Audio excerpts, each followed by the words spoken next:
Mm,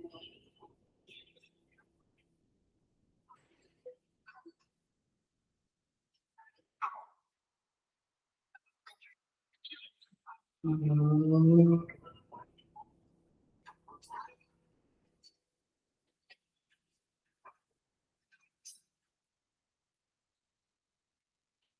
mm,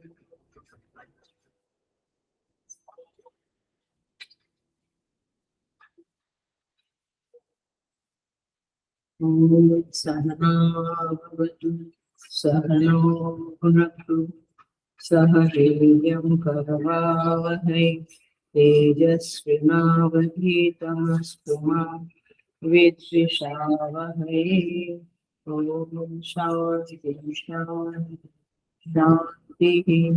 समस्त जन कल्याणे निरतं करुणामयं नमामि चिन्मयं देवं सद्गुरुं ब्रह्मविद्वः।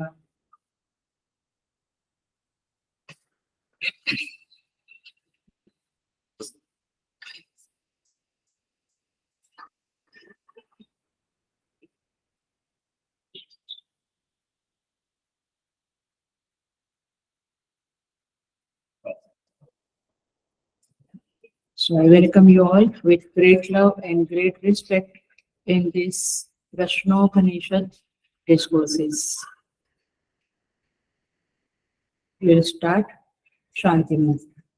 Om Bhadram Karneभिः शृणुयाम देवाः भद्रं पश्येमाक्षभिर्यजत्राः स्थिरैरङ्गैः सुष्ठुवागंसस्तनूभिः व्यशेम देवहितं यदायुः स्वस्ति न इन्द्रो वृद्धस्सवाः स्वस्ति न पूषा विश्ववेदाः स्वस्ति नस्ताक्षो हरिप्रणेमिः स्वस्ति नो बृहस्पतिर्दधातु ॐ शान्ति शान्ति शान्ति।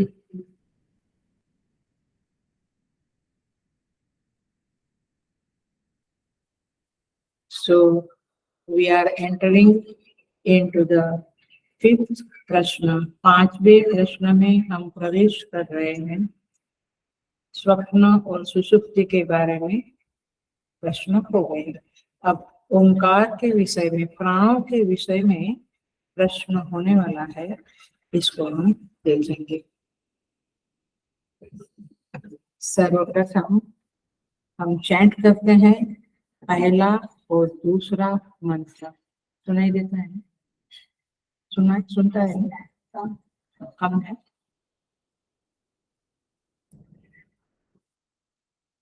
प्रथम एंड द्वितीय, फर्स्ट एंड सेकंड मंत्र हम चैंट करेंगे। अथः एनं शैव्यः सत्यकामः पप्रच्छ। पंचम प्रश्न, फिफ्थ प्रश्न। अथः एनं शैव्यः सत्यकामः पप्रच्छ सयो वै तत् भगवन् मनुष्येषु प्रायणान्तम् ओंकारम् अभिध्यायेत कथमं वावस तेन लोकं जयति इति। तस्मै स होवाच। सेकंड मंत्र। तस्मै स होवाच एतद्वै सत्यकाम परं च अपरं च ब्रह्म यत् ओंकारः तस्माद् विद्वान् एतेन एव आयतनेन एकतरम् अन्वेति। दो मंत्र है, मैंने 7 मंत्र है, हम 2 के ऊपर आज देखने की कोशिश करेंगे। सो हम प्रथम प्रश्न का संधि विच्छेद करते हैं। अथ एनं शैव्यः सत्यकामः पप्रच्छ। अथः माने इसके बाद, किसके बाद?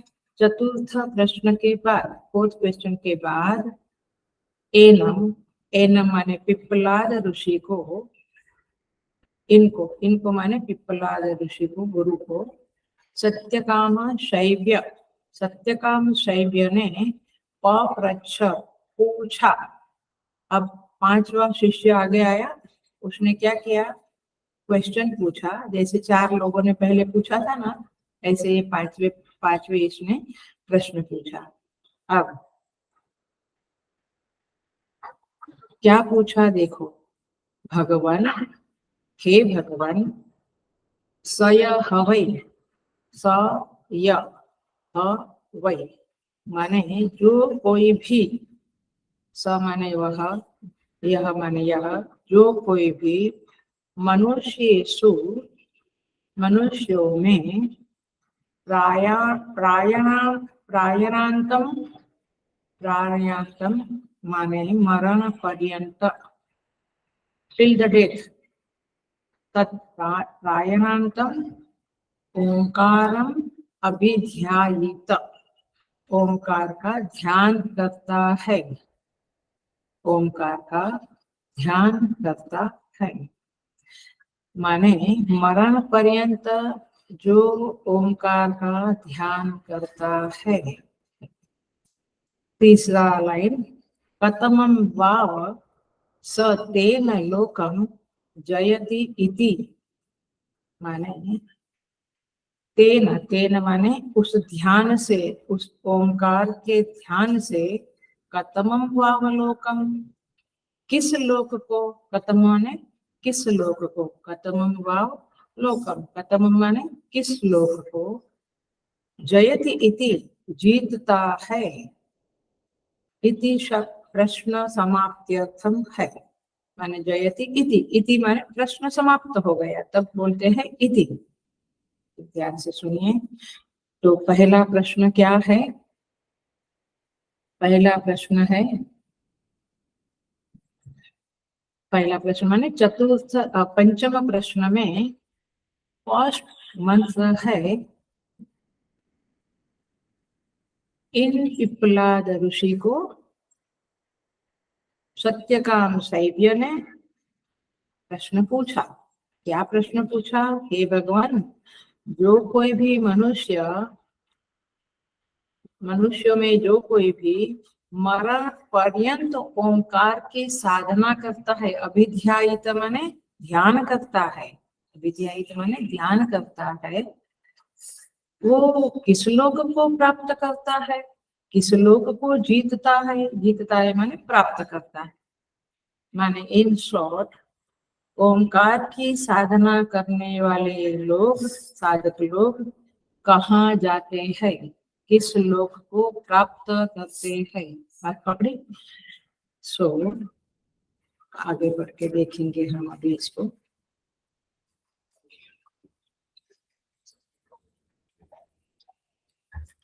ये प्रथम प्रश्न, भाष्य बहुत ही सुंदर है, भाष्यकार का छोटा सा है और बहुत ज्यादा ओंकार की साधना का नहीं बताया है, वैसे मांडुक्य में बहुत ज्यादा बताया है, बट यहाँ 7 ही मंत्र है और हम देखते हैं। सो बेसिकली यहाँ पे लिखते हैं भाष्यकार, अथ इदानीम माने अब, इसके बाद पर अपर ब्रह्म, देखना मैं भाष्य सिखाती हूँ आपको पढ़ना, भाष्य है तो देखिएगा। पर, लेकिन मैं भाष्य से जाऊंगी, पर अपर ब्रह्म प्राप्ति साधनत्वेन होमा, माने पर अपर ब्रह्म की प्राप्ति का जो साधन है ओंकार, उस साधनत्वेन ओंकारस्य उपासना विधि सया प्रश्न आरभ्यते, उसकी, उस पर ब्रह्म या अपर ब्रह्म की प्राप्ति के साधन के रूप में ओंकार की साधना विधि बताई जा रही है। पकड़ा, we are telling you about ओंकार साधना, but for what, not for gaadi bungalow, for पर ब्रह्म अपर ब्रह्म प्राप्ति। पकड़ी बात एकदम। पर ब्रह्म या अपर ब्रह्म की प्राप्ति के लिए ओंकार का साधन किस प्रकार की विधि से करना चाहिए, जिससे पर ब्रह्म या अपर ब्रह्म की प्राप्ति होती है, ये इस प्रश्न का, पंचम प्रश्न का मुख्य फाउंडेशन है, बेस है। मैंने ओंकार की साधना के बारे में ये पंचम प्रश्न डील करने वाला है, बताने वाला है। तो वह प्रश्न आरंभ करता है। देखिए कौन आरंभ करता है? शैव्य सत्यकाम अथवा सत्यकाम शैव्य, जैसे भी बोलो आप। सो वह प्रश्न अब पूछने जा रहा है। आप देखिए वह प्रश्न पूछता है, कहता है कतमं वावसतेन लोकम जयति इति। किस लोक की प्राप्ति होती है? नहीं, हमें कोई लोक नहीं चाहिए, हमें यहाँ पर ही आनंद मंगल है। तो फिर ये पढ़ो मत, आपको आगे कुछ ऊपर जाना है, कोई अच्छे लोक में आपकी गति करनी है, तो फिर ये अथवा परब्रह्म या अपर ब्रह्म की प्राप्ति करनी। अपर ब्रह्म माने हिरण्यगर्भ, ईश्वर, परमात्मा। अपर ब्रह्म माने प्रकृति से उपहित, माने चेतन जो है। आप परमात्मा समझ लो, ईश्वर समझ लो, स्वयं। कोई विरला व्यक्ति प्राणोपासना करता है, प्राण उपासना करता है और विजय प्राप्त करता है। विजय माने क्या? क्या प्राप्त करता है? विजय माने कोई चीज हमारे अधिकार में आ जाए, उसे विजय कहते हैं। मेरे अधिकार में कोई चीज आ गई तो मैंने उस चीज के ऊपर विजय प्राप्त। कोई व्यक्ति, कोई वस्तु, गाड़ी है, मेरे अधिकार में है तो मैंने उसके ऊपर विजय प्राप्त किया। व्यक्ति के ऊपर विजय प्राप्त किया। देश का टुकड़ा हमारे पास वापस आ जाए तो हमने विजय प्राप्त की। सो इसे उपलब्धि कहते हैं। सो अभी भगवान कहते हैं भाष्य का, तत्व का निर्देश नहीं है, याद रखना। ये तत्व ज्ञान की बात नहीं है, ये क्या बात है? ध्यान की बात है। कौन सा ध्यान? ओंकार का ध्यान की बात है, इसलिए तत्व ज्ञान वाली बात नहीं पकड़ना। देखते हैं इस ओंकार के बारे में उपनिषदों में क्या है, अन्य उपनिषदों में क्या है। कठोपनिषद कहता है एतद आलम्बनम परम, एतद आलम्बनम श्रेष्ठम। ये क्या है? आलम्बन माने सहारा, सपोर्ट। एतद आलम्बनम परम, ये परम आलम्बन है, ये श्रेष्ठ आलम्बन है। एतद आलम्बनम ज्ञात्वा ब्रह्मलोके महीयते। इस ओंकार की साधना को, आलम्बन माने सपोर्ट, साधना को जान लिया तो ब्रह्मलोक मिल जाएगा। नहीं, हमें ब्रह्मलोक नहीं पसंद है, हमें तो यही लोग पसंद है। पृथ्वी, मेरे पति, मेरे बच्चे, मेरा घर। ब्रह्मलोके महीयते, वही कठोपनिषद कहती है एतद ही एव अक्षरम ब्रह्म। एतद माने ये ओंकार अक्षर ब्रह्म है, ओंकार ही ब्रह्म है। ये वाक्यों को आप ध्यान से समझना। हम ओंकार को क्या कहते हैं? साधन। लेकिन उपनिषद क्या साधन कहते हैं ना?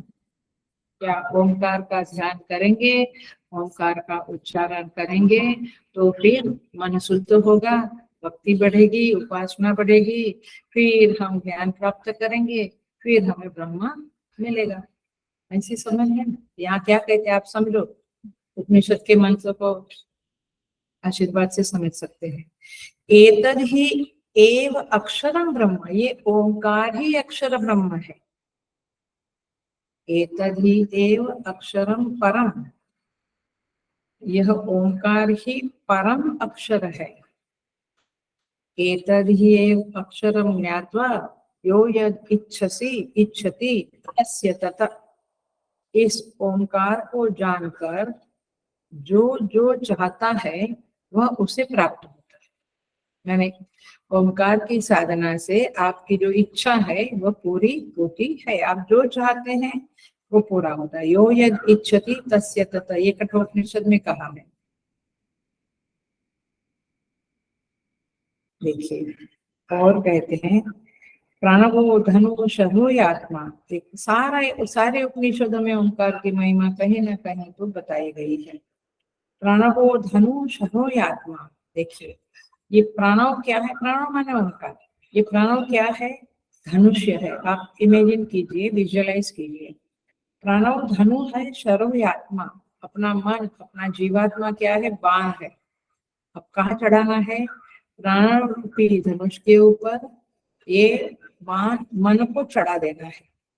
और क्या है? ब्रह्म तल लक्ष्यम उच्यते, और लक्ष्य क्या है? ब्रह्म। ब्रह्म को पाना है तो मुझे क्या करना है?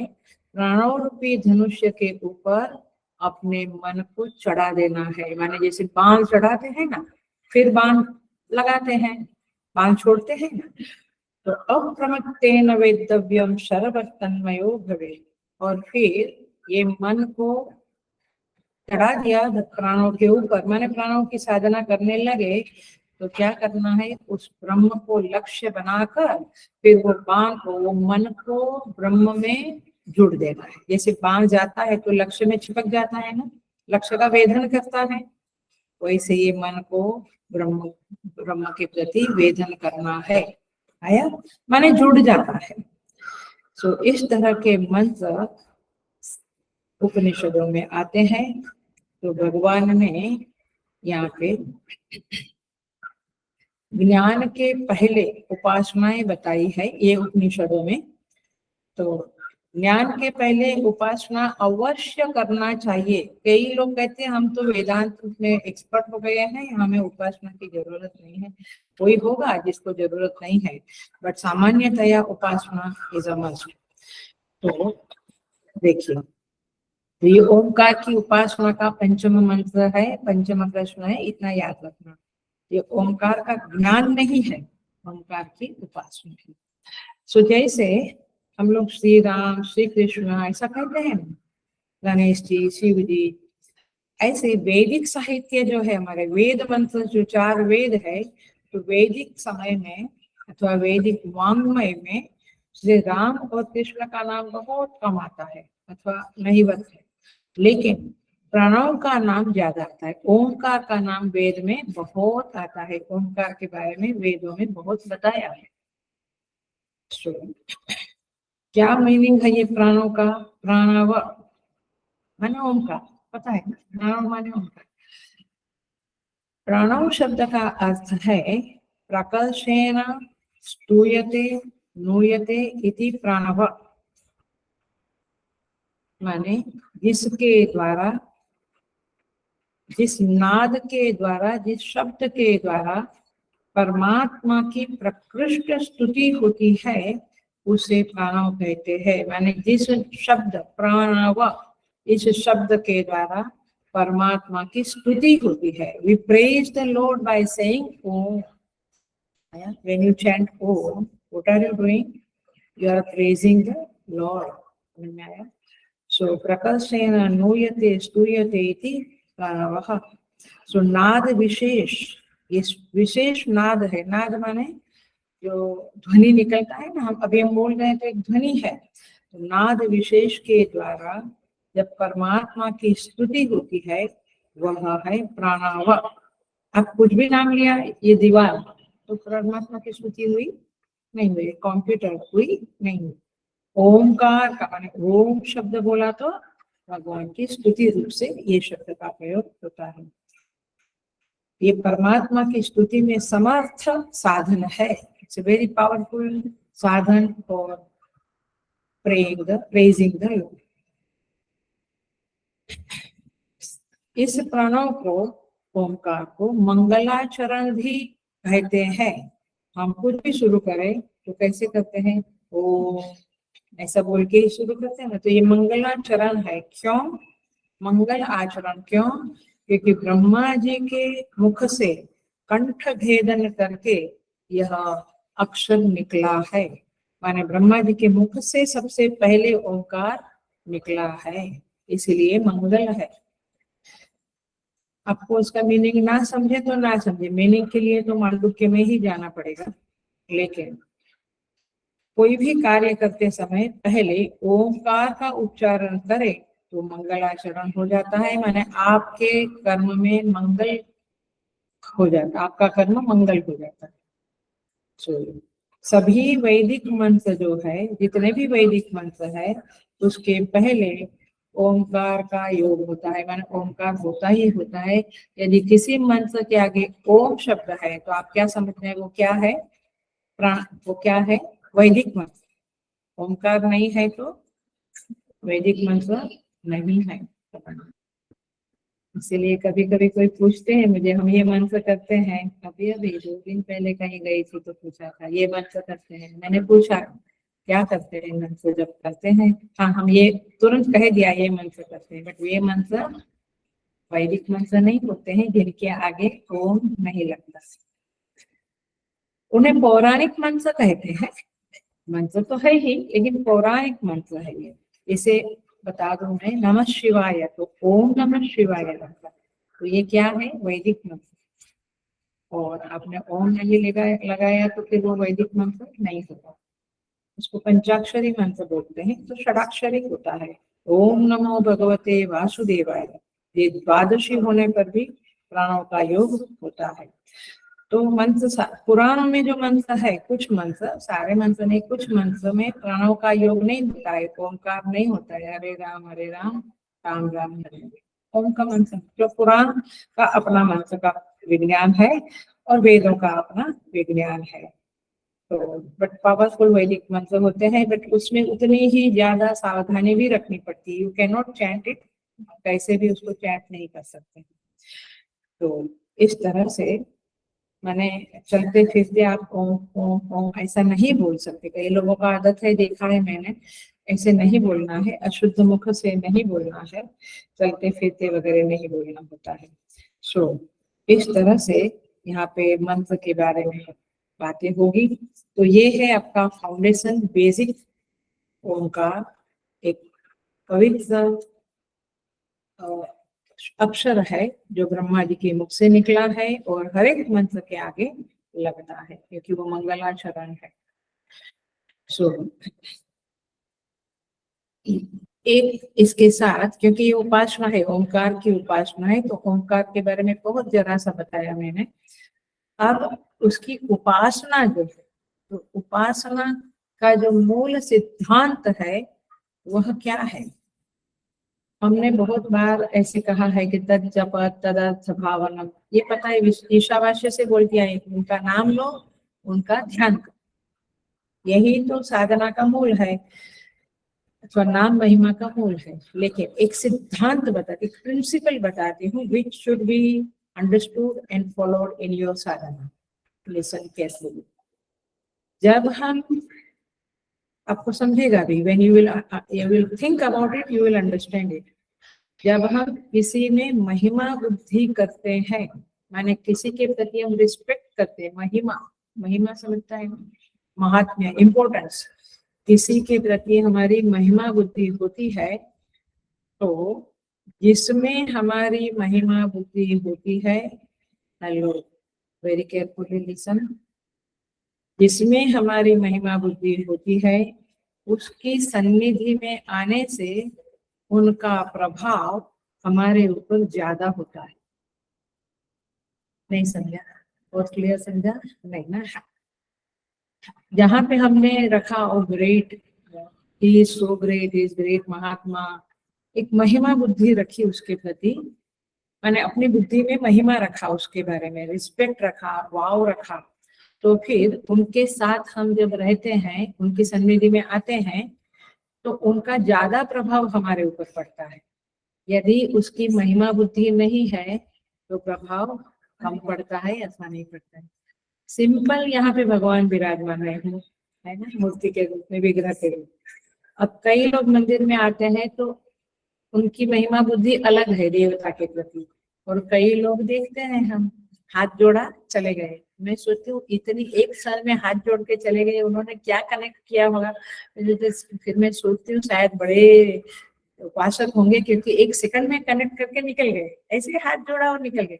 संत लोग घरों में आते हैं, गुजरात में तो बहुत आते हैं, तो संत लोग आते हैं तो एक महिमा बुद्धि होती है, तो फिर वो संत आपके घर में आके कुछ दो शब्द भी आपको कहा उपदेश का, वो आपको टच करेगा। और नहीं तो बच्चे, कभी बच्चों को कहते, मैं तो ज्यादा नहीं कहती हूँ, क्योंकि उनको महिमा बुद्धि नहीं है तो कोई मतलब नहीं होता है। तो फिर महिमा बुद्धि नहीं तो उपदेश करेंगे तो आपको कोई मतलब नहीं होगा। जितना ज्यादा उनके प्रति आपकी महिमा बुद्धि होगी, महत्व होगा उनका, इम्पोर्टेंस होगा, उतना प्रभाव उनका हमारे ऊपर ज्यादा पड़ेगा। चलो ले लो उपनिषद, उपनिषद के प्रति आपको बहुत एक रिस्पेक्ट है, बहुत महिमा है। नहीं, उपनिषद पढ़ना माने हाईएस्ट साधना है, स्वाध्याय करना माने बहुत बड़ी साधना है। तो क्या होगा, उपनिषद जब पढ़ेंगे तो उसका उपदेश आपको दिल में लगेगा।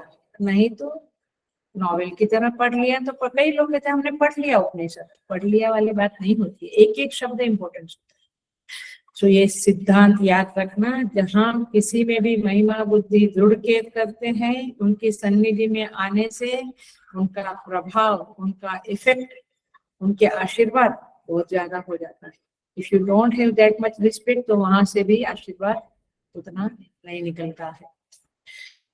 इसीलिए बात क्या चल रही है, ओमकार की। इसलिए ओमकार में आपकी महिमा बुद्धि है तो ओमकार का उच्चारण आपको फल देगा।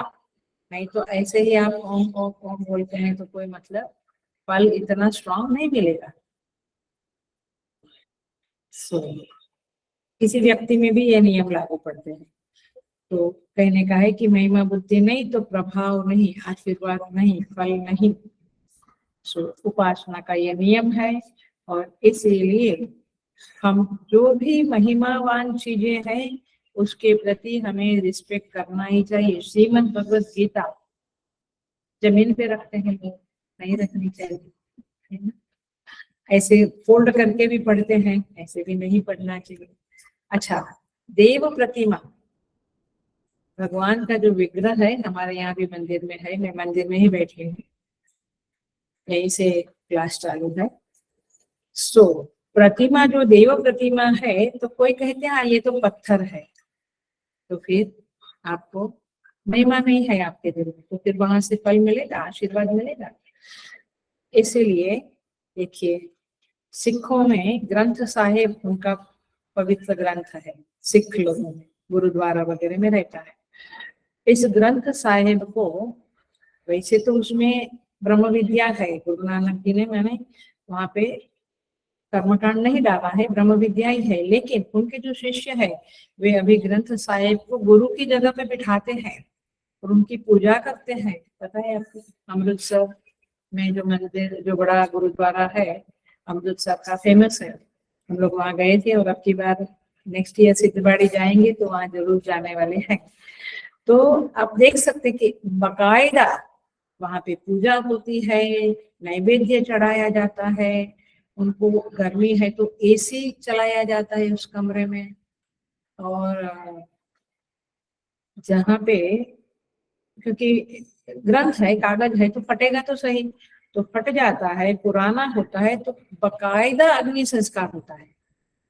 माने एक रिस्पेक्ट की हद है। तो इसीलिए द पॉइंट इज दिस कि आप जितना रिस्पेक्ट करेंगे, मैंने ठंडी है तो भगवान के विग्रह को शाल उड़ाते थे हमने अहमदाबाद, क्योंकि आप समझते हैं कि ये साक्षात परमात्मा है।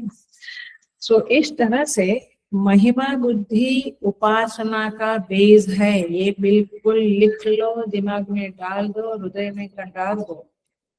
महिमा बुद्धि ही उपासना का बेसिक नीड है।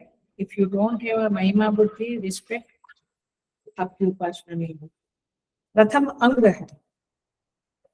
सो इस तरह से माला है, जपमाला है, हम कहते हैं उसको गोमुखी में रखो अथवा कोई एक डब्बी में रखो, छोटा सा है उसमें, माने अच्छे से रखो, ऐसा किधर भी कैसे भी मत रखो।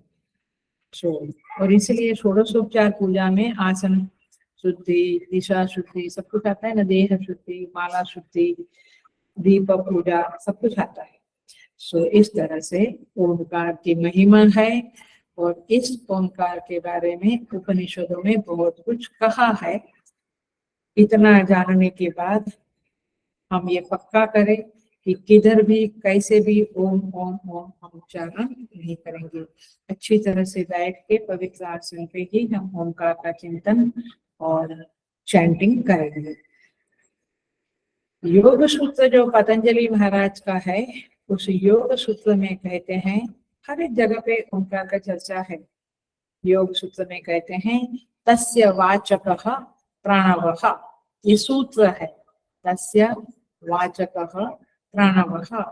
माने तस्य माने उस परमात्मा का वाचक है प्रणव। वाचक माने इट इंडिकेशन करता है, वो परमात्मा को इंडिकेट करता है। प्रणव शब्द जब कहते हैं, प्रणव दीवार बोला तो क्या होगा आपके मन में? कुछ होगा? कुछ। दीवार बोला तो कुछ नहीं होगा। प्रणव शब्द बोला तो आपके चित्त में क्या आएगा? भगवान आया। तो तस्य वाचक प्रणव, प्रणव उस परमात्मा का वाचक है। वाचक है माने उसको इंडिकेट करता है, उसको याद दिलाता है। तो ये शब्द परमात्मा का वाचक है। सो उपासना, देखिए मैं बेसिकली थोड़ा बता रही हूँ, फिर हम मंत्र के एग्जैक्ट में प्रवेश करेंगे। उपासना बहुत बार के श्वेता शतर हुआ है, ईशावास्य, सब में हमने उपासना की बातें करी है। उपासना का अर्थ क्या है? उप आसन, बाजू में, उप माने बाजू में, आसन माने बैठे। तो फिजिकली बैठना तो है 1 मिनट, लेकिन मन के द्वारा उस परमात्मा के पास बैठे हैं। अभी आप लोग भगवान की सन्निधि में ही बैठे हैं, बट शायद क्या याद आता है? शाम का किचन, कुकर, शायद शायद नॉट 100%। तो वो शारीरिक रूप से भगवान के पास बैठना एक बात है, बट मन से भगवान के पास बैठना, उसे कहते हैं उपासना। सिंपल, आप ज्यादा मत सोचिए, उपासना का सिंपल मीनिंग यही है। फिर आप घंटी बजाते हुए उपासना कर सकते हैं, माला फेरते हुए उपासना कर सकते हैं, आरती करते हुए उपासना कर सकते हैं, फूल भगवान को अर्पण करते हुए उपासना कर सकते हैं। क्योंकि आपको करना क्या है? अपने मन को परमात्मा के पास जोड़ना है, रखना है, बिठाना है। हमारा चित्त उस परमेश्वर के पास से कहीं इधर उधर ना जा रहे, इसका नाम है उपासना। अपनी बात, मेरा मन भगवान को छोड़कर कहीं न जाए। जैसे पहले माने माँ को पहला बच्चा होता है तो उसका चित्त बिल्कुल, पहला क्या दूसरा क्या जो भी, बिल्कुल इधर उधर नहीं, अखा दिन उसका चिंतन चलता है। ऐसे साधक को परमात्मा का चिंतन करना चाहिए, उन्हें छोड़कर कहीं पर भी नहीं जाना चाहिए। तो उपासना मूलतः एक ही शब्द में समझना है तो आराध्य की स्मृति को उपासना कहते हैं। क्या बोला मैंने? आराध्य, जो अपना आराध्य है ना, श्री कृष्ण श्री राम, आराध्य की स्मृति को ही उपासना कहते हैं। उसको गौण रूप से फूल चढ़ाया, आरती किया, वो उपासना है, बट मूलतः उस इष्ट देवता की याद, उस आराध्य की स्मृति, उसे उपासना कहते हैं। This is the definition of upasana. So देखिए, रामचरितमानस में गोस्वामी तुलसीदास जी महाराज कहते हैं, अगुण ही सगुण ही दुई ब्रह्म स्वरूप, माने निर्गुण भी ब्रह्म है और सगुण भी ब्रह्म है। ब्रह्म के 2 रूप है, एक सगुण ब्रह्म, एक निर्गुण। समझ में आया? सो दोनों का जो नाम है वो ओंकार, माने ओंकार से आप सगुण ब्रह्म की भी प्राप्ति कर सकते हैं, सगुण ब्रह्म को भी इंडिकेट कर सकते हैं, और निर्गुण ब्रह्म को भी इंडिकेट कर सकते हैं। ऐसे इसको एक दूसरे एंगल से देखना है तो आपके श्री कृष्ण का सगुण रूप भी, निर्गुण रूप भी, राम जी का सगुण रूप भी, निर्गुण रूप भी। आप ओंकार की साधना से सगुण निर्गुण दोनों ब्रह्म को अपना बना सकते हैं। उभय प्रबोधक ऐसा लिखते हैं, उभय प्रबोधक माने साधना क्षेत्र में नाम जप की इतनी महिमा है। ओंकार भी एक परमेश्वर का नाम है, और इसलिए गीता में श्री कृष्ण कहते हैं, यज्ञानाम जप यज्ञोस्मि, सारे यज्ञों में मैं कौन हूँ? कृष्ण कहते हैं मैं कौन हूँ? जप यज्ञोस्मि, जप यज्ञ मैं हूँ। चंडी होम किया, गणेश होम किया, गायत्री होम किया, हम आप सब बहुत करते, यज्ञ भी करते, लेकिन भगवान कृष्ण क्या कहते हैं? जप यज्ञ मई हूँ। बाकी अपना अपना देवता का यज्ञ है, बट जप यज्ञ अहम अस्मि, ऐसा कहते हैं। तो तात्पर्य ये है कि भगवान यहाँ पे पिप्पलाद ऋषि कहना चाहेंगे, आगे चलकर कहते हैं कि ये ओंकार से आप सगुण ब्रह्म निर्गुण ब्रह्म दोनों की प्राप्ति कर सकते हैं। केवल ओंकार की साधना करनी पड़ेगी, ओंकार का नाम उच्चारण जप करना पड़ेगा। कई लोग करते भी है, मेरे साथ जो जुड़े हुए उसमें से कुछ लोग करते हैं, मुझे पता है। कहते हैं मोरे मत बड़ नाम दूंगे। गोस्वामी तुलसीदास जी महाराज तो ऐसा कह देते हैं कि मेरे मत में तो नाम ही नामी से बड़ा है, माने राम ये नाम है, एक्चुअल राम जी जो है उससे भी नाम बड़ा है। क्यों? क्योंकि नाम मुझे उनकी प्राप्ति करा के देता है। तो इस तरह से उपासना की बारे में, पर अपर ब्रह्म की प्राप्ति के लिए ओंकार की उपासना का क्या महत्व है, इस बात को ये चैप्टर में 7 ही मंत्र है, ज्यादा नहीं, उसमें 5 ही मंत्र है, 2 तो फलश्रुति वाला है। तो यहाँ पे बताया जाएगा, बहुत संक्षेप में हम देखेंगे, लेकिन फिर भी तो उपासना विधि बताना, इस ओंकार की उपासना विधि बताना, ये पंचम प्रश्न का लक्ष्य है। देखिए, सामान्यतया उपासना बहुत कम लोग करते हैं। आपको लगता है क्योंकि हम मंदिर में बहुत लोग आते हैं, हम लोग अपना उपासना करते हैं, बट संसार में बहुत कम लोग उपासना करते हैं। मैं कहीं कहीं जाती हूँ, गणपति में गई थी, तो लेडीज लोग करते हैं, थोड़ा हस्बैंड को पूछने से बोलते हैं नहीं, हम खाली हाथ जोड़ लेते हैं और चले जाते हैं, काम कर लेते हैं। तो उपासना माने वो बैठकर कुछ करना, ये बहुत कम करते हैं, क्योंकि सामान्यतया आहार निद्रा भय मैथुनम, यही पशु पक्षी मनुष्य सबका एक ही प्रोजेक्ट है। आहार माने खाना, खाना माने खाने के लिए काम करना, मेहनत करना, जॉब करना, बिजनेस करना। आहार निद्रा भय मैथुनम, तो यही चीजें यहाँ पे होती है पशु पक्षी सब में। क्यों? आहार निद्रा भय, ये जो भय है, क्यों? इंसान में भी भय है, पशु में भी भय है। जरा सा लाठी उठाया तो दौड़ जाता है, इंसान में भी भय है। जरा सा कुछ आया, बारिश थी, तो सब एकदम सिक्योर कर लेते हैं हम। देखिए, भय से क्या, भय से रक्षा के लिए, भय से हमें रक्षा करनी है तो क्या करना पड़ता है? पैसा कमाते हैं ताकि सिक्योरिटी हो जाए, एक सिक्योर हो जाए। अच्छा, पैसा कमाया, फिर देखो उसको खो ना जावे, वो नष्ट ना हो जावे, इसीलिए उसकी सिक्योरिटी, पहले अपनी सिक्योरिटी के लिए पैसा कमाते हैं, फिर पैसा की सिक्योरिटी के लिए, आया ख्याल में, उसके लिए फिर लगाते हैं, गार्ड लगाते हैं, मैंने बैंक दिस दैट, सीसीटीवी लगाते हैं, बहुत कुछ करते हैं। जो पैसा अपनी सिक्योरिटी के लिए कमाया, उसकी सिक्योरिटी के लिए फिर ये करते हैं। तो प्रगति क्या हुई आपकी? How much progress U D? So fear एक वृत्ति है, और ये सब में सामान्य वृत्ति है। भगवान भाष्यकार यहाँ पे कहते हैं, बहुत सुंदर कहते हैं, मैं भाष्य को टच करूंगी थोड़ा।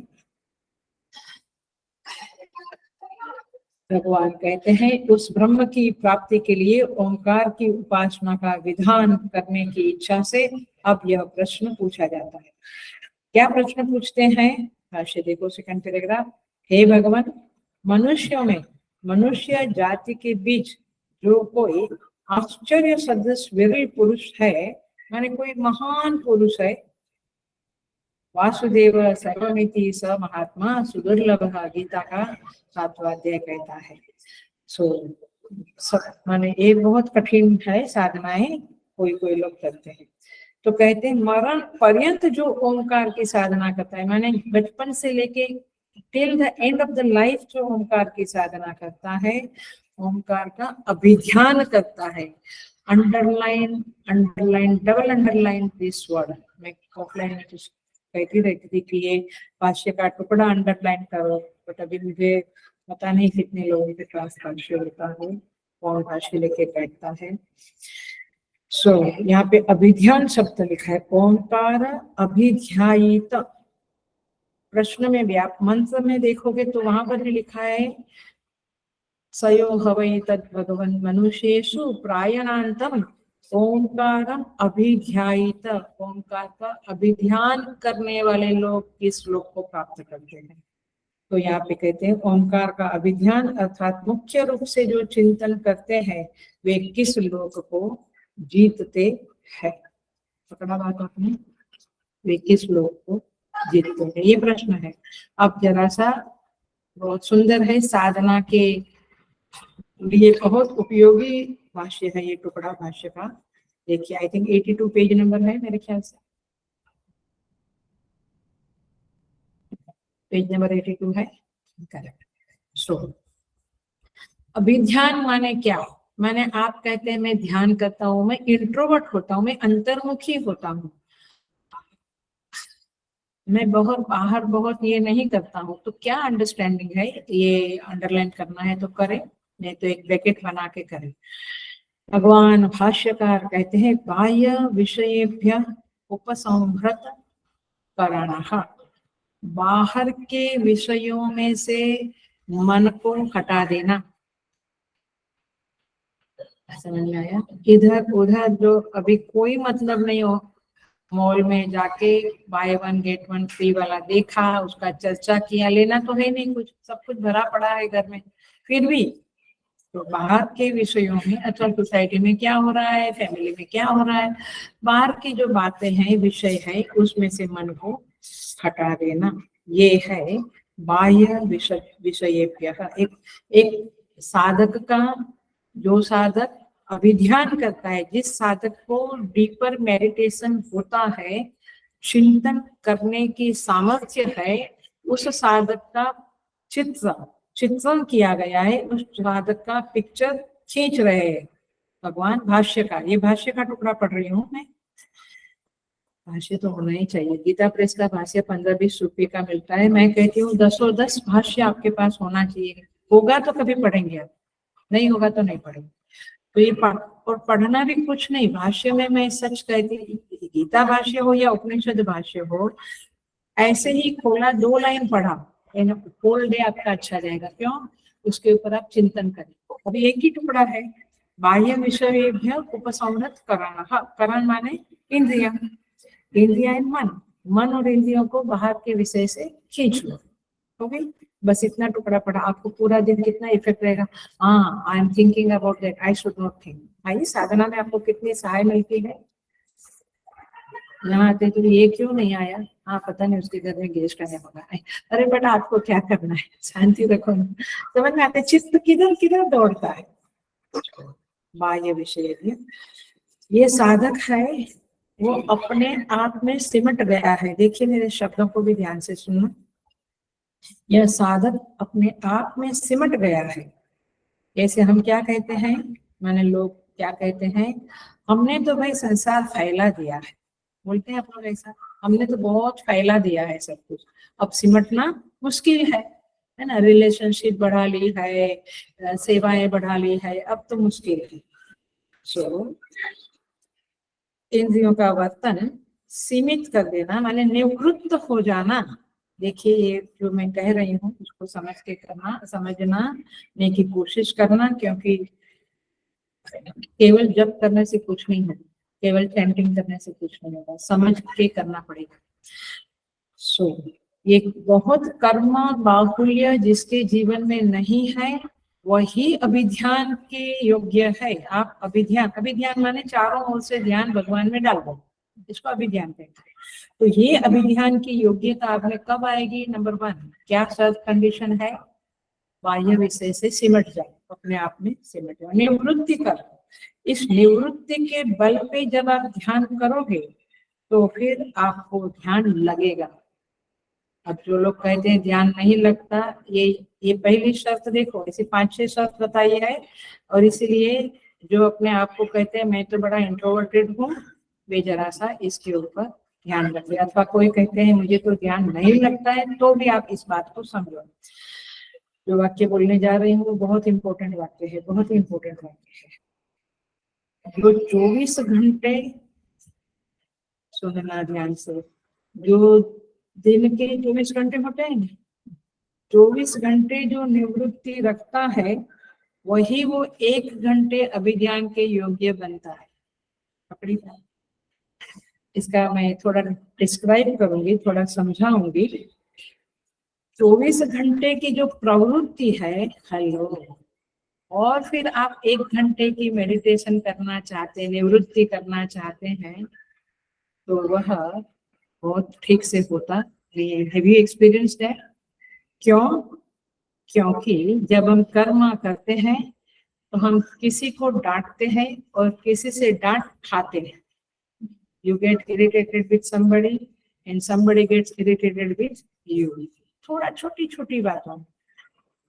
तो जब ऐसा होता है तो घाव होते हैं हमारे चित्त के ऊपर। घाव जख्म माने एक डिस्टरबेंस का एक लीटा क्या बोलते हैं उसकी, एक लाइन पड़ जाती है, एक चीरा पड़ जाता है।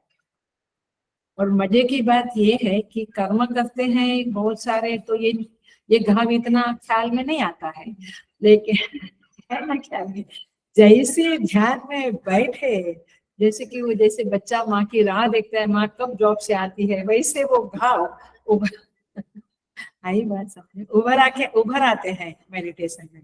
तो सारे घाव सामने आते हैं जो आपने किसी को दिया है और जो किसी ने आपको दिया है। ऐसा नहीं है कि हमको किसी ने दिया वही याद आएगा, मैंने भी किसी को हर्ट किया वो मुझे याद आता है, मुझे तकलीफ देता है। तो इसीलिए क्या जरूरी है, ये शब्द मैं समझा रही हूँ, आप पकड़ रहा है। बाह्य विषयभ्य उपसंहृत करना, बाहर के विषयों से अपने आप को थोड़ा विड्रॉ कर लेना। That withdrawal is needed. Otherwise, whole day you are doing karma and फिर आप बैठेंगे जप में, ध्यान में, अभिज्ञान होगा नहीं। इसीलिए यह निवृत्ति या 1 घंटे का मेडिटेशन आपके पास 24 घंटे की निवृत्ति मांगता है। इसलिए लोग जंगल में जाते, हिमालय की गुफा में जाते, एकांत में रहते वगैरह वगैरह। ये मन को अपने इष्ट देवता के साथ बांधना है तो पहली शर्त पूरी करनी पड़ेगी, बाह्य विषयभ्य उपसंहृत कराना। दूसरा, इसको दमा भी कहेंगे, क्षमा दमा उपरति है ना, तो ये दमा भी कहेंगे उसको। दमा माने क्या? चक्षुरादि इंद्रिय निग्रह। बहुत टीवी नहीं देखना, बहुत व्हाट्सएप पे चैट नहीं करना, फालतू का ये गुड मॉर्निंग, हाय भगवान, टेरिबल व्हाट्सएप के ऊपर, ऐसा तो निकल ही जाने का उस ग्रुप से। दूसरा, समाहित चित्त, देखिए भाष्य में देखिए सेकंड लाइन, समाहित चित्त, पेज नंबर 82 पे है। समाहित चित्त, समाहित शब्द का अर्थ है सम्यक प्रकारेण आहित। समाहित शब्द है तुम्हारे साउथ इंडिया में है, समाहित, सम्यक प्रकारेण आहित। आहित माने डाल देना, रख देना। तो अपने मन को सम्यक प्रकारेण माने अच्छी तरह से इष्ट देवता में रख देना। आई बात, अपने मन को अच्छी तरह से इष्ट देवता में रख देना। सम्यक प्रकारेण आहितः निहितः चित्तः यस्मिन् स समाहितः। यह जाने का मार्ग नहीं है, ये वापस आने का मार्ग है। ये अभिध्यान, ये मेडिटेशन क्या है, आपको जो दोनों क्लास अटेंड करते होंगे गीता का और ये, उनको बहुत ही मजा आता होगा, क्योंकि वहां पर भी एक एंगल से एक्सप्लेनेशन है, यहाँ पे दूसरे एंगल से एक्सप्लेनेशन है ध्यान के बारे में। माने चित्त को लक्ष्य में रख देना, माने कब रख दे सकते हैं? आपका चित्त सुनना, आपका चित्त आपको अवेलेबल है तब तो चित्त को देवता में रखेंगे ना। मेरे पास घड़ी अवेलेबल है तब तो मैं उसको कहीं तो दूं, कहीं तो रखूं, किसी के पास तो है ही नहीं मेरे पास, तो मैं क्या घड़ी दूंगी? तो ऐसे चित्त मेरे पास अवेलेबल ही नहीं, क्योंकि चित्त उसको मिलने जाता, उसको मिलने, देश भर विषयों के मिलने जाता रहता है। तो चित्त को अवेलेबल करना और उसको इष्ट देवता में रखना, इसको कहते हैं समाहित शब्द का ये अंडरस्टैंडिंग है। देखिए अब आपकी पोल खुल रही है। आपको जब कहा जाता है, अभी तो मजा ही मजा है आप लोगों को, वो तो ऑफलाइन था। तो आज भी किसी ने मुझे कहा फोन पे कि ऑफलाइन था और आप हमें श्लोक बोलने को कहते थे, जैसे 47 श्लोक है तो मैं इन लोगों को एक एक श्लोक बोलने को कहती थी, आप नंबर 1 नंबर 2 नंबर 3 ऐसे हम लोग जैसे खत्म हुआ चैप्टर तो दे देते थे, और 2 क्लास हम लोग बोलते थे, स्टूडेंट लोग बोलते थे। तो वो कहते हैं, आज ही फोन पे कहा किसी ने कि वो जो दिन थे वो अच्छे थे। क्यों? क्योंकि वो श्लोक जो हम खुद स्टडी करके हमें 5 मिनट बोलना है, 2-3 मिनट भी बोलना है, तो जब हम बोलते थे तो वो श्लोक आज भी याद है, उसको जीवन में आज भी हम फॉलो करते हैं। मैंने उस श्लोक में जो कहा है उसको फॉलो करने के लिए आज भी ताकत है। क्यों ताकत है? क्योंकि उस श्लोक को आपने इम्बाइब किया है, आपने उसको अपने अंदर डाला है। तो इसलिए किसी श्लोक पे बोलना है या श्लोक बाय हार्ट भी करना है, लोग पकड़ा है आपको। लोग गीता चैंटिंग कंपटीशन एडल्ट्स की भी होती है, लेकिन सब लोग नहीं पार्टिसिपेट करते। क्यों? अरे यार क्यों? आज देख, अब सुन लो, क्यों नहीं करते हैं? वो बात अलग है कि घर में काम है, ये है, वो बात अलग है, लेकिन मूल बात क्या है, आप उस श्लोक पे चित्त को लगाने के लिए, मेमोरी को उसमें डालने के लिए आपके पास टाइम ही नहीं, आप अवेलेबल ही नहीं है, आपका चित्त आपके पास, your mind is not available with you to do the by heart. तो ये अभिसंधान करना, ध्यान करना, उस श्लोक पे बोलना है तो बोलने के लिए चित्त को कितना अवेलेबल होना चाहिए। तो आप समझो कि चित्त आपका किधर किधर दौड़ ही रहा है, इट्स नॉट अवेलेबल, वो आपके पास बैठा नहीं है, बैठता नहीं है। और इसलिए आप उस कंपटीशन में भी पार्टिसिपेट नहीं कर सकते हैं, नहीं तो कर सकते हैं, बट उसमें तपस्या है, मन को कंट्रोल करना, अपने पास बिठाना, फिर उसको कहना भैया तू ये श्लोक बाय हार्ट का, ये डिफिकल्ट है, तपस्या है। और जीव को तपस्या पसंद नहीं है, जीव को क्या पसंद है? भोग पसंद है, खाओ पियो और मौज करो। ये माइंड के ऊपर कोई बोझा नहीं चाहिए। इसीलिए तो लोग स्वाध्याय ये क्लास अटेंड नहीं करते हैं कि बोलते बाप रे दिमाग खप जाता है, क्योंकि दिमाग के ऊपर लोड पड़ता है ना, बोझा पड़ता है। तो इसीलिए, लेकिन यही तो तपस्या है, इसी से तो आगे बढ़ेंगे, नहीं तो आगे नहीं बढ़ सकते। तो द पॉइंट इज दिस कि ये बल आपके चित्त में नहीं है, and it's a very very, क्या बोलेंगे, बहुत ही दुखजनक है कि हमारे पास वो बल ही नहीं है कि हमारे चित्त में श्लोक की व्याख्या चले। मोस्टली तो अभी वो पढ़ा, घर जाके आवते क्लास तक, अगले क्लास तक तो चित्त में आएगा, इसका चिंतन करना जरूरी है, पर हम नहीं करते हैं। क्यों? क्योंकि कठिन है, वो बल नहीं है आपके पास। और इसीलिए ये यहाँ पे भगवान भाष्यकार कहते हैं समाहित चित्त, अभिध्यान किसको होगा? जो चित्त को, और चित्त ऐसे अपने आप से कंट्रोल नहीं होगा। जब आप कुछ बाय हार्ट करेंगे, कुछ व्याख्या चिंतन करेंगे, मनन करेंगे, तब चित्त आपके पास आना शुरू करेगा, नहीं तो तब तक वो बल नहीं रहेगा चित्त में। और इसीलिए ये शब्द है समाहित चित्त। तीसरा शब्द भगवान भाष्यकार देते हैं भक्त्यावेशित ब्रह्म भाव ओंकारे। बहुत जबरदस्त शब्द है, भक्त्यावेशित ब्रह्म भाव ओंकारे। भक्ति से आवेशित जो मन है, माने भक्ति युक्त जो चित्त है, जिसमें ब्रह्म भाव है, ओंकार में ब्रह्म भाव है, ये आपके पास होना चाहिए। मैंने केवल ओम ओम ओम बोला ऐसा नहीं, ओम शब्द बोलते समय उस परमेश्वर, वह ओम परमेश्वर ही है, ऐसा आपके अंदर भाव आना चाहिए। वो ओमकार के जरिए वो परमेश्वर चित्त में उन्मुख होना चाहिए, चित्त में प्रकाशित होना चाहिए।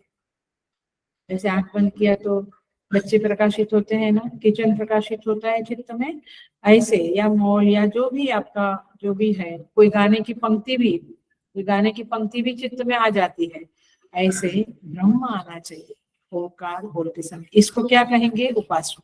समझ में आई बात? सो भक्ति के बल से चित्त को ओंकार में रख देना, ये है तीसरी शर्त, थर्ड।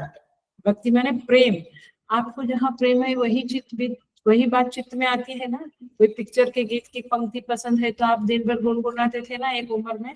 अभी अभी सपोज भगवान के प्रति भक्ति है तो आप मंत्रोच्चार करते रहते हैं ना, जो भी। शांताकारम चलता रहता है माइंड में, करचरण कृतम वा चलता रहता है।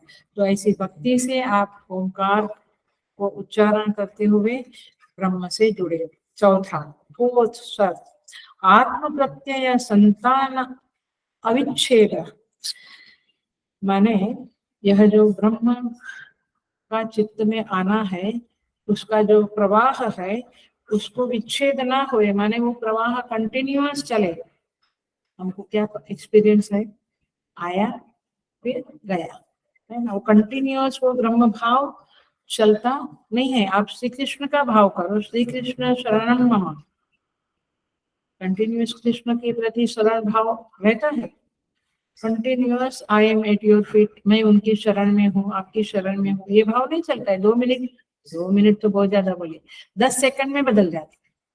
तो भगवान भाष्यकार कहते हैं कि जिसके अंदर जिस इष्ट देव को पकड़ा उसका प्रत्यय चालू रहे, सजातीय प्रत्यय चालू रहे, जैसे आगे कहते हैं निर्वात भिन्न जातीय प्रत्यय अंतर अखिलीकृत, माने अन्य कोई प्रत्यय ना आवे, वृत्ति ना आवे, विचार ना आवे, ऐसा निर्वातस्थ दीप शिखा समो। जब वायु रहित स्थान में दीप रहेगा तो दिया कैसा होगा, स्टेडी। वायु वाले स्थान में अभी हम लोग पंखा बंद कर देते हैं जब ना का माने धूप दीप नैवेद्य के समय में, मंगल इसमें, तो निर्वातस्थ दीप शिखा समो, ऐसा चित्त स्टेडी बन जावे, बिल्कुल स्टेडी हो जावे, स्थिर हो जावे, उसे कहेंगे अभिध्यानम। ये है अभिध्यान। भगवान अभिध्यान शब्दार्थ, भगवान भाष्यकार कहते हैं ये अभिध्यान शब्द का अर्थ है। देखिए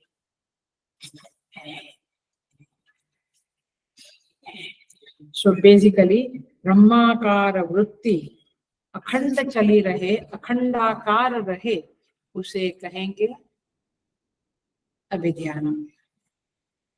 अब ये है अंतरंग साधन, इंटरनल इंट्रोवर्टेड साधना है अभिध्यान। अब ये होने के लिए आपको क्या करना चाहिए, ये बाह्य विषय भी बोला, बट बाह्य विषय भी उपसंहरणकरण कब होगा, आपका चित्त बाहर के विषयों से विड्रॉल कब करेगा। और ये इतना इम्पोर्टेंट सब्जेक्ट है कि आपको ध्यान रखना ही पड़ेगा, नहीं तो मेडिटेशन का ज्यादा मतलब नहीं।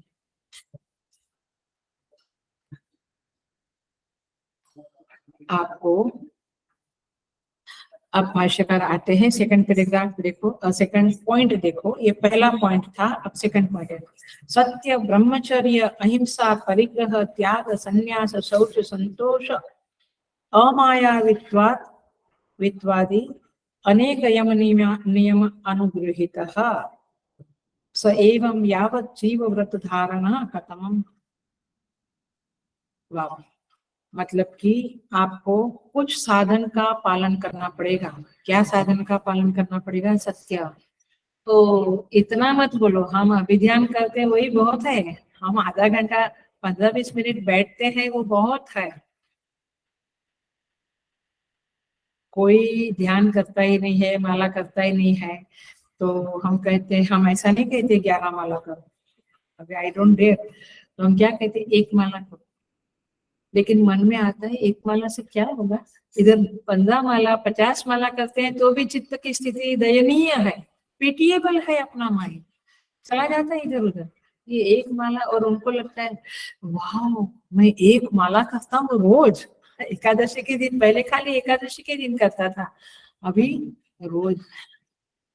आप समझ रहे हैं, इसलिए हमारा पहले का समय अच्छा था। बचपन में डंडा मार के बिठाते थे घर में, और भजन कीर्तन सब चलता था घर में, करना ही पड़ता था, पुस्तक नहीं हाथ में ले सकते थे, एग्जाम है तो भी नहीं।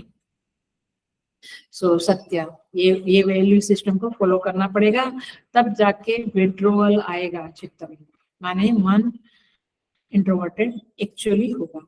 देखो सत्य शब्द का अर्थ तो बहुत सिंपल है, अबाधित, माने सत्य वह है जो तीनों काल में अबाधित है, जिसको निगेट नहीं कर सकते, एक बार जो है सो है, you can not change it. Changeless जो है उसे सत्य कहेंगे। आपको फॉलो करना पड़ेगा। हमारा क्या है, अभी बोला अभी फोक।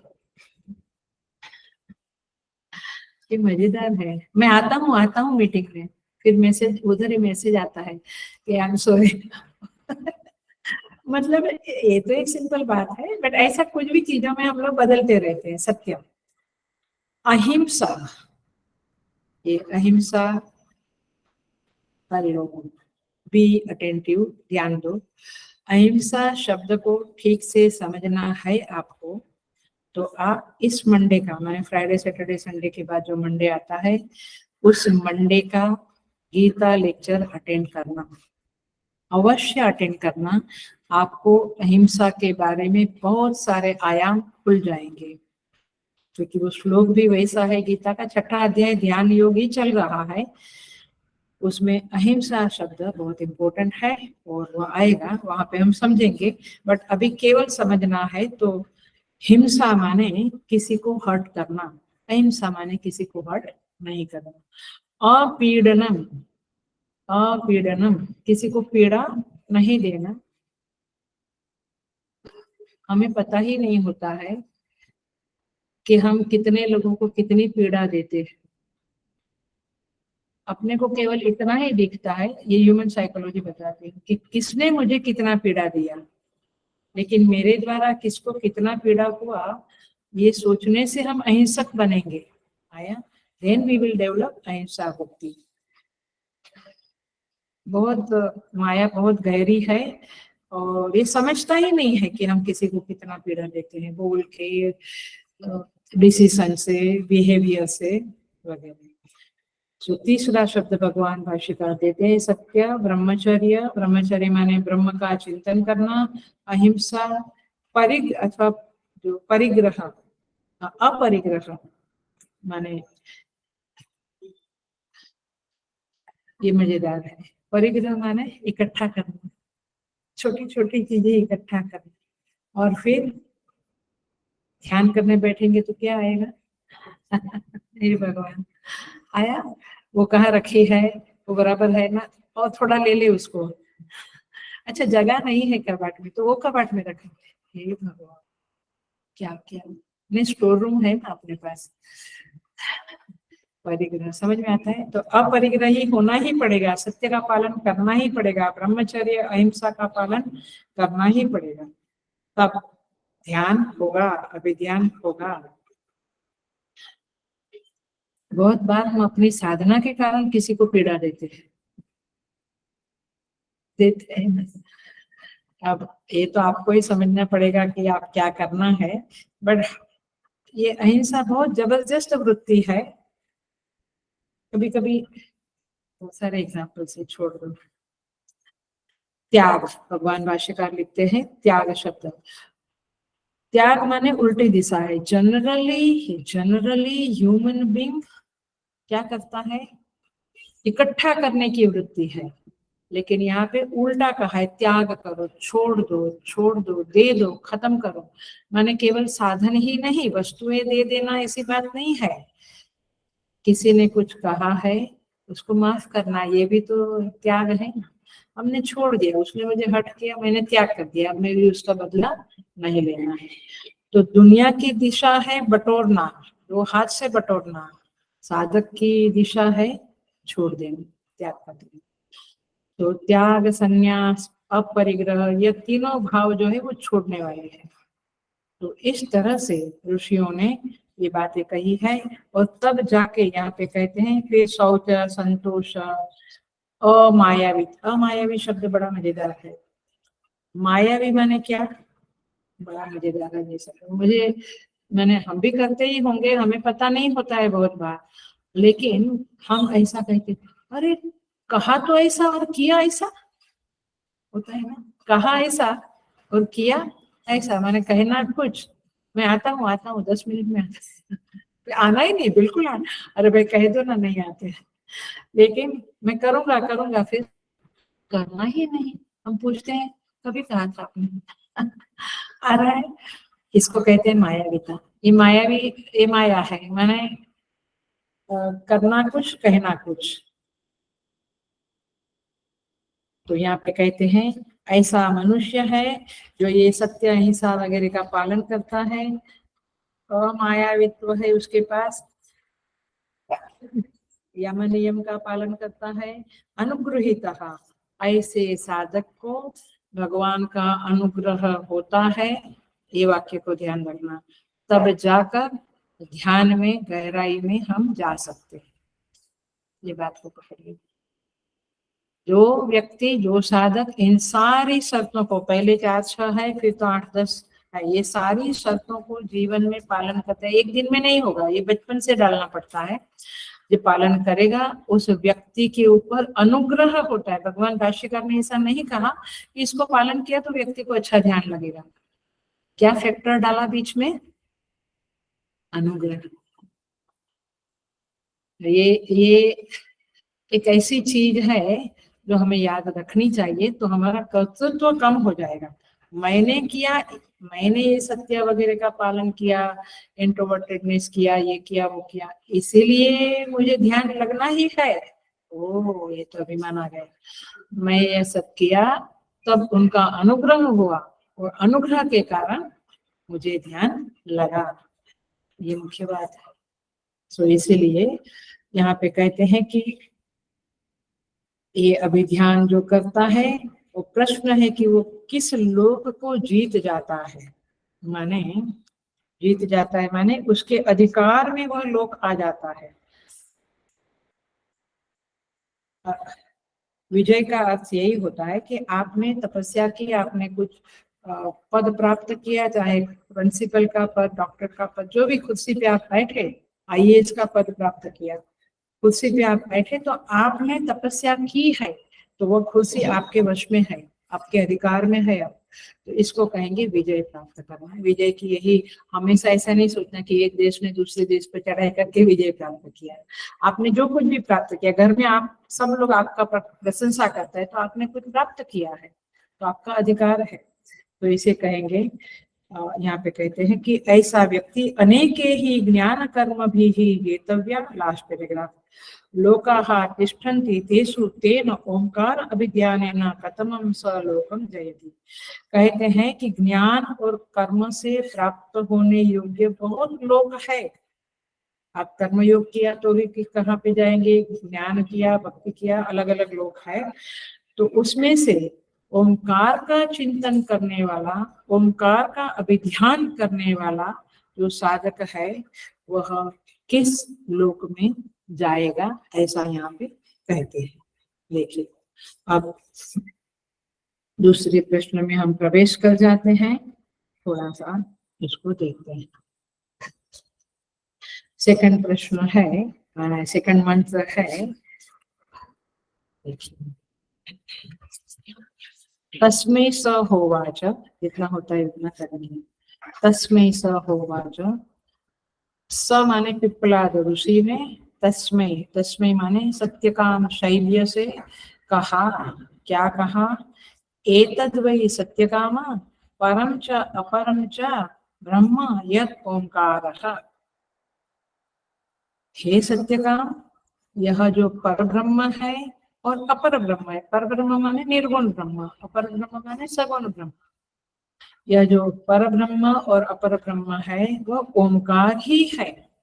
माने क्या, ओंकार पर एवं अपर ब्रह्म की प्राप्ति का साधन है।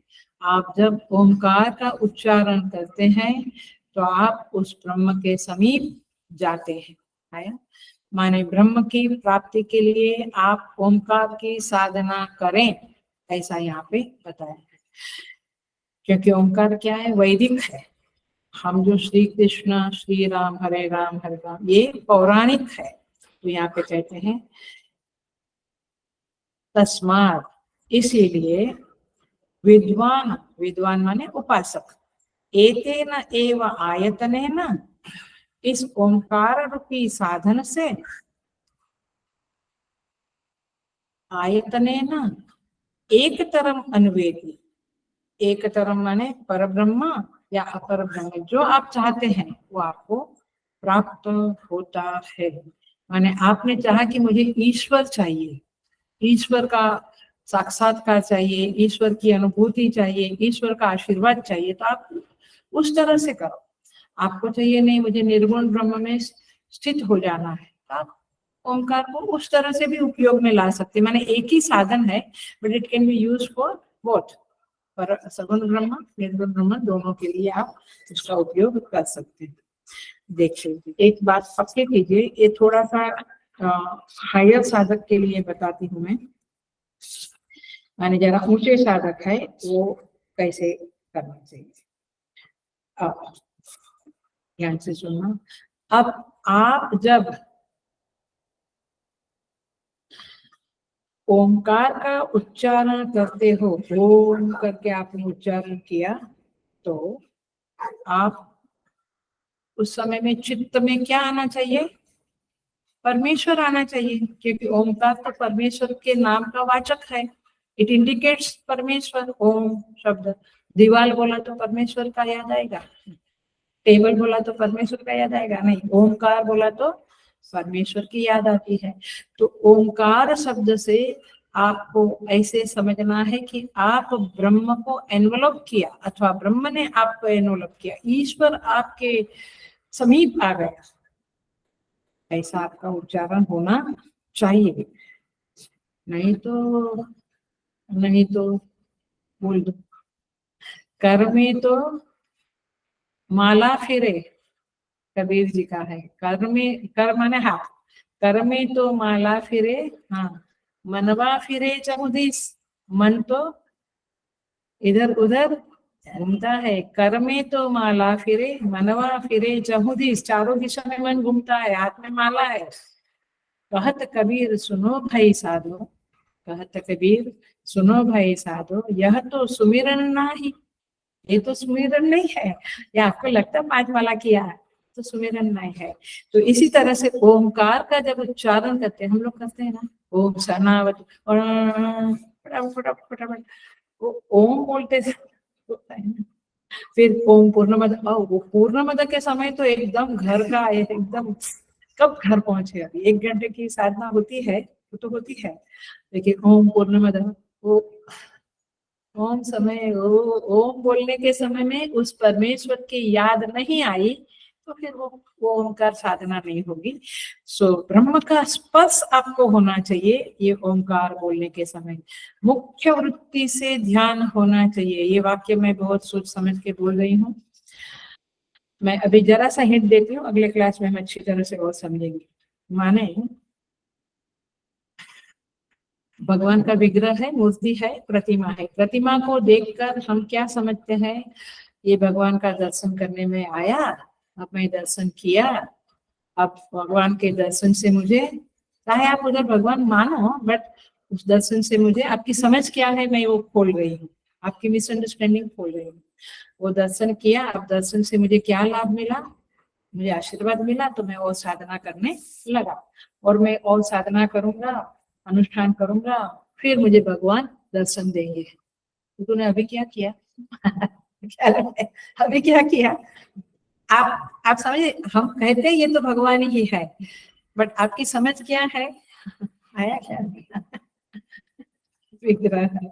सो प्रतिमा को देखकर कोई समझे कि प्रतिमा के दर्शन से लाभ होगा, फिर उससे भक्ति बढ़ेगी, फिर भक्ति बढ़ेगी तो भगवान का मैं अनुष्ठान करूंगा, खूब ध्यान करूंगा, फिर मुझे भगवान के दर्शन होंगे। तो तू अभी क्या किया? तो इसीलिए प्रतिमा दर्शन ही भगवत दर्शन है, ये मुख्य वाक्य है, ये मुख्य साधना है। ऐसी साधना जो करता है वो मुख्य वृत्ति से साधना करता है। दूसरा कैसे साधना करता है? प्रतिमा भगवान नहीं है, ये गौण वृत्ति है। मैंने प्रतिमा दर्शन साक्षात देव दर्शन है ऐसा मानना, ये मुख्य वृत्ति से साधना है। और माने ओमकार साक्षात परमेश्वर का रूप है ये मानना, ये मुख्य वृत्ति से साधना है। और ओमकार का उच्चारण करके मैं चित्त शुद्धि करूंगा, फिर ध्यान करूंगा, फिर मुझे भगवान मिलेंगे। तो वो ओमकार गौण वृत्ति से हुआ। Are you getting? गौण वृत्ति माने लोअर, तो आपकी साधना लोअर वृत्ति से हुई। यदि आपने उसी को परमेश्वर मान लिया तो आपकी साधना मुख्य वृत्ति से हुई। ये बात के ऊपर मैं और बोलूंगी क्योंकि ये बहुत इंपॉर्टेंट है। How is my attitude towards my sadhana, मेरी साधना में मेरा एटीट्यूड क्या है, ये समझे बिना भेड़िया की तरह दौड़ रहे हैं, कर रहे हैं, कुछ भी कर रहे हैं, 2 फूल चढ़ाया, 2 माला किया, हो गया। अरे मनुष्य जन्म में इससे कुछ नहीं होने वाला है। You have to do understand the things by studying the scriptures। तो इस तरह से यहाँ पे हम आगे बढ़ेंगे। इस बहुत सुंदर है ये सेकंड मंत्र भी। और यहाँ पे कहते हैं, इस सेकंड मंत्र में कहते हैं कि ये अपर ब्रह्म और पर ब्रह्म ओंकार ही है, इसके द्वारा आप किसी लोग को प्राप्त कर सकते हो। तो आगे के क्लास में देखेंगे। ओम पूर्णमद पूर्णमिदं पूर्णात् पूर्णमुदच्यते पूर्णस्य पूर्णमादाय पूर्णमेवावशिष्यते। शांति। हरि ओम। श्री गुरुभ्यो नमः।